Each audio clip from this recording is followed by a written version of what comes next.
हसन बादशाह का खानदानी नाई था, इसलिए बादशाह के परिवारजनों के केश कर्तन के काम वही करता था। ऐसे ही एक दिन हसन बादशाह के साले शेर खान की दाढ़ी बनाने के लिए गया। बादशाह का वजीर यानी बिरबल से जलने वाले सरदारों में से एक शेर खान भी था। वो हमेशा बिरबल को हराना चाहता था। हुजूर, मैंने आप जैसा राजनीति खेलने वाला इंसान दुनिया भर में नहीं देखा है। वाह! बेशक हसन, अरे पर सिर्फ राजनीति का खिलाड़ी दिखता हूँ मैं। बादशाह का साला होते हुए भी मुझे एक भी पद नहीं मिला है। कैसे मिलेगा? अजी वो बादशाह का चमचा बीरबल है ना, बीच बीच में बोलने वाला। मैं तो कहता हूँ आप ही को वजीर होना चाहिए था। अरे कहता हूँ क्या, होंगे ही। हसन, तुम्हारे मुंह में घी शक्कर, अरे पर ये मुमकिन है क्या?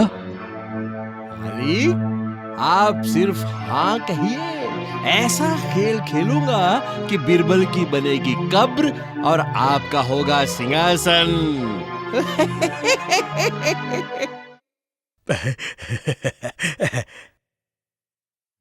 हसन, अगर ऐसा हुआ तो मैं तुम्हारी जेब हीरे मोती से भर दूंगा। हुजूर, हीरे मोती के साथ साथ मुझे 9 रत्नों के साथ 10वां रत्न बनाकर बादशाह के दरबार में बिठा दिया तो मैं आपका बहुत ही एहसानमंद रहूंगा।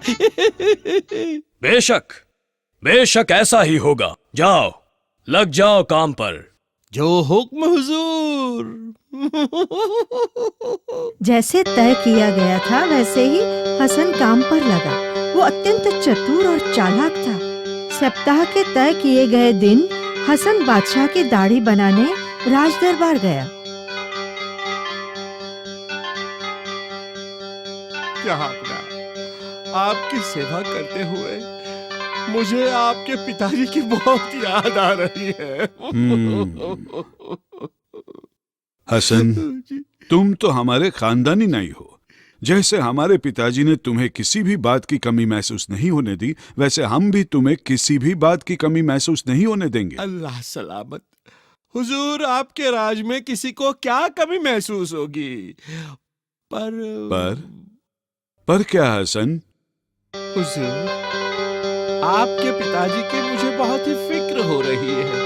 अजी कल रात ही वो मेरे सपने में आए और मुझसे कहने लगे, हसन, मैं जन्नत में बहुत ही खुश हूँ, पर कुछ भी करके मेरा वक्त कट नहीं रहा है, तो मेरे बेटे से कहो कि मेरे मनोरंजन के लिए एक चतुर, बुद्धिमान और हाजिर जवाबी इंसान को कम से कम 4-6 महीनों के लिए तुम जन्नत में भिजवा ही दो। अब्बा हुजूर, मुझसे आपका ये दुख देखा नहीं जाता। मैं कल ही एक विदूषक को आपके पास भिजवाता हूँ। नहीं नहीं हुजूर, ये क्या कर रहे हैं आप? अजी वो मूर्ख विदूषक किस काम का? आपके पिताजी ने कहा है कि हाजिर जवाबी बुद्धिमान इंसान को भिजवा देना। विदूषक तो मूर्ख बंदर की तरह होता है। अच्छा, सच है। हसन, तो फिर किसे भेजा जाए? जहांपना, बिरबल जैसा होशियार हाजिर जवाबी इंसान और कोई है क्या अपने दरबार में? आप बिरबल को ही क्यों नहीं भिजवाते हैं सरकार? शाबाश हसन, हम खुश हुए।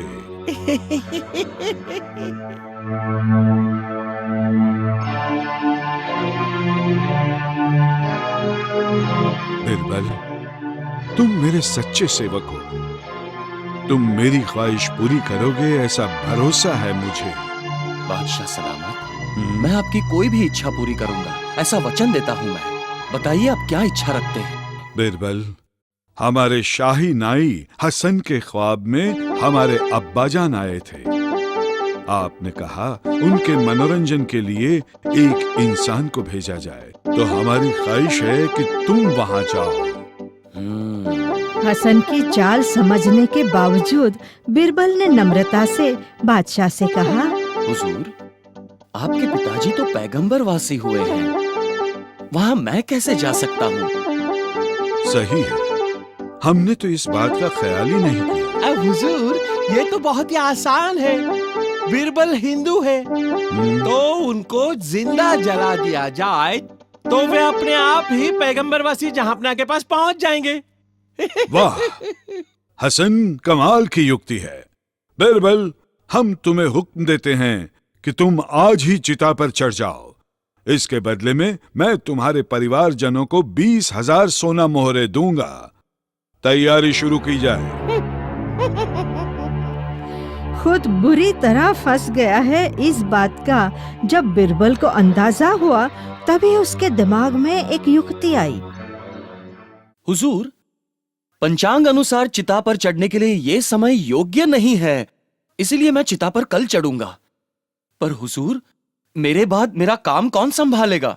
अब वो हुजूर, आपके साले साहब शेर खान तब तक पद संभाल सकते हैं ना। ठीक है। बिरबल, तुम्हें क्या लगता है? ठीक है हुजूर, जैसी आपकी मर्जी। मैं कल की तैयारी करता हूँ। दूसरे दिन जैसे तय किया गया था, सारे दरबारी और अकबर ने बिरबल को चिता पर बिठाकर चिता जलाई। बिरबल के चिता की आग के हवाले होते ही हसन और शेर खान खुश हुए।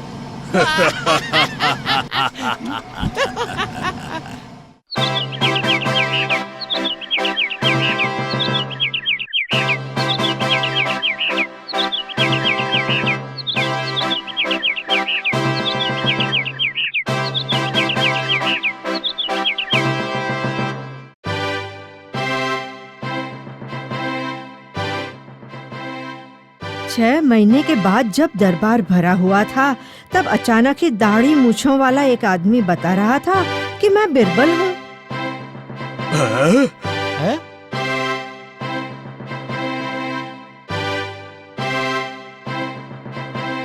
ये सुनते ही सारे दरबारी चौंक उठे। सबको डरे हुए देखकर बिरबल ने कहा, बादशाह सलामत, मैं बिरबल ही हूँ। अरे पर आप तो जन्नत में गए थे ना, फिर आप यहाँ जिंदा कैसे? बुद्धि श्रेष्ठ शेर खान जी, मैं युक्ति के बल पर पृथ्वी पर आया हूँ। पर वो युक्ति मैं बताऊंगा नहीं। नहीं, वो ठीक है, पर बिरबल जी, आप ये बताइए कि आपकी दाढ़ी मूछ इतनी बढ़ कैसे गई, और इस तरह बादशाह के दरबार में आते हुए आपको शर्म नहीं आई? क्षमा कीजिए बादशाह सलामत, पर मैं क्या करता, सीधा जन्नत से आया हूँ ना, और जन्नत में हसन जैसा नाई भी तो नहीं है। जनाब, मेरी बात छोड़िए, मेरी तो इतनी ही दाढ़ी बढ़ गई है, पर बादशाह के पिताजी की दाढ़ी कमर तक झूलने लगी है। अब बोलिए। क्या अब्बा हुजूर के ऐसे हालात?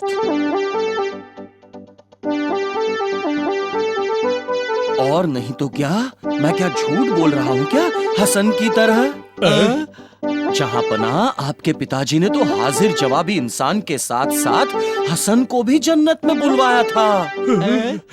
पर हसन नाई ने वो बात आपको बताई नहीं हुजूर। क्या हसन, जी, तुमने हमें ये क्यों नहीं बताया? जहांपना आज इसी वक्त तुम्हें हमारे अब्बा हुजूर के पास जाना ही होगा। बिरबल, तुम खुद इसका इंतजाम करो। जैसा हुक्म मेरे हुजूर। बादशाह के हुक्म के मुताबिक हसन को कब्रिस्तान ले जाकर एक खड्डे में डाला गया। उसके बाद अकबर ने बिरबल से पूछा, बिरबल, हम तुम्हारी वफादारी पर बेहद खुश हैं, पर एक बात बताओ, तुम जन्नत से वापस आए कैसे? अकबर बादशाह के इस सवाल के जवाब में बिरबल हंस दिया। बिरबल अपनी ही युक्ति पर मन ही मन बेहद खुश था। उस दिन बिरबल ने कुछ सैनिकों से चिता के नीचे से एक भूमार्ग बनवा लिया था, और जब चिता में आग लगाई गई, उससे पहले ही बिरबल भूमार्ग से बाहर निकल गया था।